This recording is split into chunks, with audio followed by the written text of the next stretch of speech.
Friends, তো দেখো কড়াইতে সর্ষের তেল গরম করতে দিয়েছি। এর মধ্যে আমি ইলিশ মাছগুলোকে এক করে উল্টো করে ভেজে নিই। তো দেখো ইলিশ মাছগুলোকে আমি তেলের মধ্যে এপিট এপিট করে ভেজে তুলে নিচ্ছি। মাছগুলোকে আমি হালকা করে ভেজে তুলে নিয়েছি। পরে ভাজা তেলের মধ্যে কালো জিরে ফোড়ন দিয়ে দিলাম, চেরা কাঁচা লঙ্কা দিয়ে দিলাম। এর মধ্যে আমি অল্প জল অ্যাড করে দেবো। এর মধ্যে আমি হলুদ গুঁড়ো অ্যাড করে দিলাম। ভালো করে এটাকে জলের মধ্যে ভালো করে এটা মিশিয়ে নিলাম।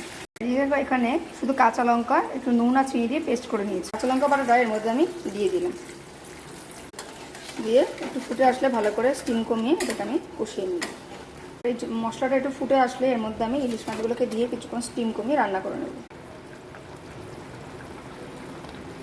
কষে এসছে, এর মধ্যে আমি অল্প পরিমাণে জল দিয়ে আবার ঢেকে দেবো।